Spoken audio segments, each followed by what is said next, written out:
with me and call you my own.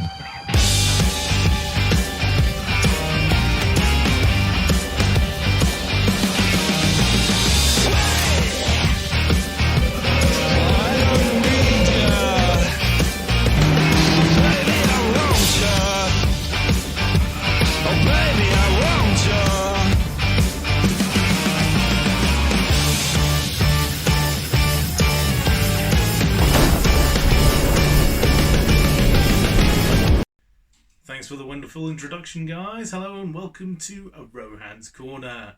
And this week we're going to be discussing all about pre-orders. Pre-orders.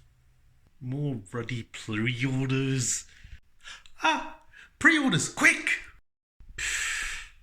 Pre-orders. I'm so over pre-orders. No, we're not having a moan, but it's all about how do they work. A few weeks ago I posted up on TF UK about how many people were waiting on pre-order bots, I asked. I was surprised to get around 125 odd replies. I wasn't expecting that many. So it seems like a lot of other people were in the same boat. I had a message from Daniel Mark Stevenson, who reached out to me to ask, what's up with pre-orders? How do they work? So let's talk about it. A couple of years ago, only a couple of the smaller independent retailers, people like In Demand and Kapow, were the ones who offered pre-orders. They were specialist Transformers retailers, and even going back a few years prior to that, even those guys, In Demand and Kapow, weren't offering pre-orders. Before that, it was all buy as you please. What was on the shelf was available, or what was in stock was available for you to buy. And online retailers and actual stores didn't have much differential other than the fact that the online retailers were able to showcase their entire availability. This was around the same sort of time that I started to move away from Kapow and In Demand, as I didn't really want to be tied down into pre-ordering figures before I'd seen reviews of them or before I'd had a chance to see more photos of them to see whether or not I'd like them to fit into my collection. And it also meant obviously having to divvy up the cost of the product or the deposit to be able to put your name down and ensure you were going to get it. Fast forward to around 2019 and the beginning of the War for Cybertron trilogy, and I think that's when the pre-ordering bonanza began, if you like. And then suddenly all the retailers were at it. Big and small alike, from Amazon to the Knott's Robot Company, especially in the last year or so. However, not all retailers are equal.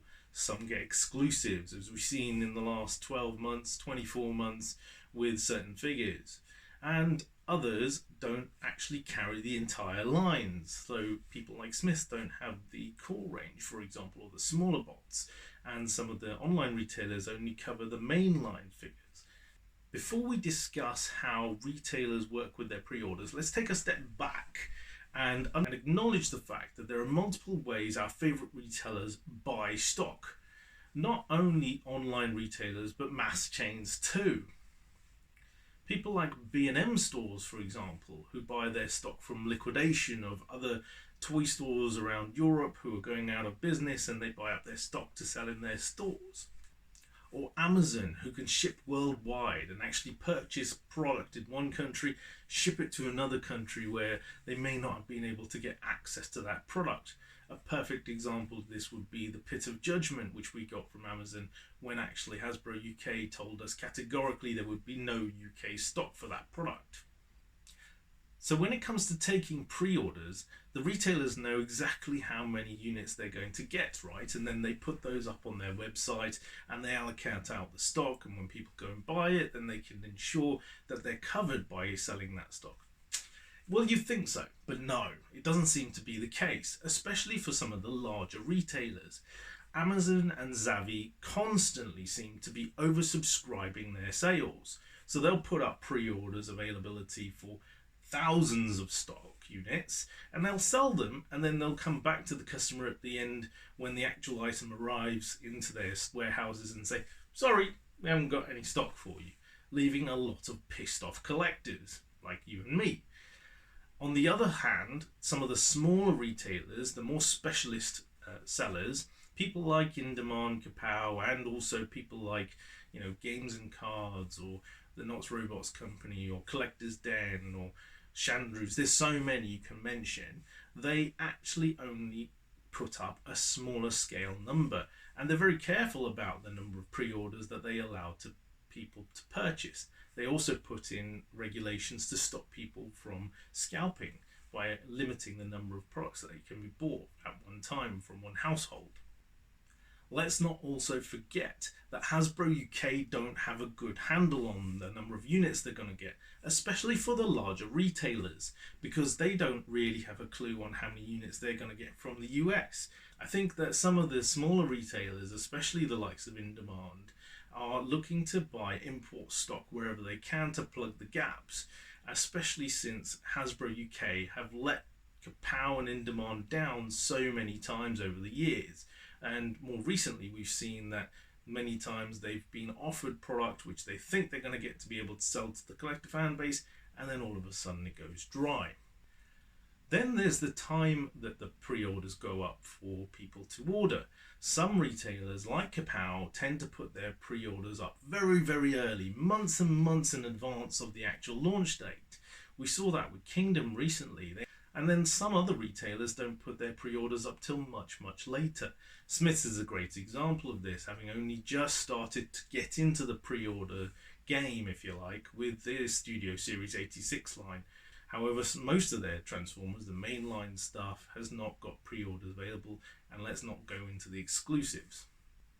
But there are still some products that are only going up onto the websites and into the stores when they actually come into stock, not being available for pre-order. And that seems to be the case. In Demand do this a lot with import stock, and we've noticed this with Netflix Prime and Soundwave, Bumblebee, Earthrise, Blue Streak, Ratchet and Prowl. They seem to be very good at this. It'll come up at the very last minute, and sometimes that's a good thing because it means that you're not having to pre-order months in advance or put your money down for something you don't know when you're going to get. But at the same time, it can be a negative thing because you have to be there on the spot, ready to be able to purchase within 30 minutes, or you're probably going to miss out because these products move fast. It's also worth noting that a lot of the smaller retailers aren't getting their stock from Hasbro UK anymore. In fact, only recently we saw that Xavi announced through that dork on YouTube that they've got an agreement with Hasbro UK and are starting to sell a lot more Hasbro UK stock. And we know that In Demand and Kapow have shaky relationships with Hasbro, as I mentioned before.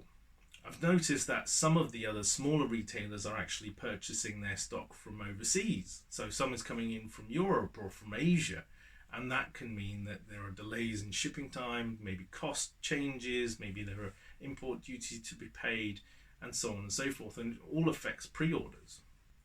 And yet they're still offering them as pre-orders without knowing when they're actually going to come through. So in conclusion, pre-orders, who needs them? Well, it appears that we all do, unfortunately, unless you want to run the risk of not getting your bots. But is that only while we're here stuck in this very topsy-turvy world with this big pandemic going on? Or is this going to be the new norm when we return to whatever that is? Will we ever see the ability to actually pick up stock when it's available? And will we ever be able to get discounts on our bots again? Who knows? For this week, this is Rohan signing off from Rohan's Corner. Catch you next week. Back to the studio. Hey boys, we've been rumbled. Well, let's bounce.